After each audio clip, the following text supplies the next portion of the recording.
কয়েকদিন ধরে রাজধানীর একটি হাসপাতালে চিকিৎসাধীন অবস্থায় রয়েছেন দেশবরেণ্য লালন সংগীত শিল্পী ফরিদা পারভীন। কিডনি, শ্বাসকষ্টজনিত রোগসহ নানা শারীরিক জটিলতায় গুরুতর অসুস্থ অবস্থায় দিন কাটাচ্ছেন ২১শে পদকপ্রাপ্ত এই গায়িকা।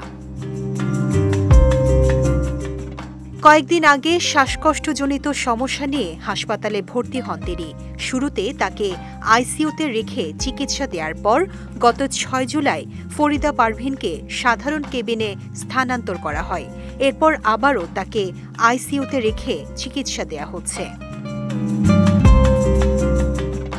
ফরিদা পারভীনের উন্নত চিকিৎসার জন্য ৯ জুলাই রাতে একটি বিশেষ মেডিকেল বোর্ড গঠন করা হয়। এতে বেশ কয়েকটি স্বনামধন্য হাসপাতালের অভিজ্ঞ চিকিৎসকরা অংশ নেন। বোর্ড সভা শেষে চিকিৎসকেরা জানিয়েছেন, শিল্পীর শারীরিক অবস্থা আগের চেয়ে উন্নতির দিকে। শরীরে কিছু সংক্রমণ থাকলেও তা কাটিয়ে উঠতে সম্ভাবনা রয়েছে।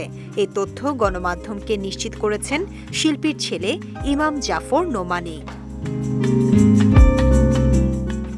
১৯৬৮ সালে রাজশাহী বেতারের তালিকাভুক্ত শিল্পী হিসেবে নজরুল সঙ্গীত গাইতে শুরু করেন ফরিদা পারভীন।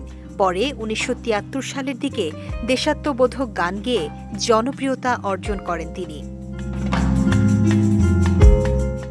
ফরিদা পারভীন ১৯৮৭ সালে সঙ্গীতাঙ্গনে বিশেষ অবদানের জন্য ২১শে পদক পান।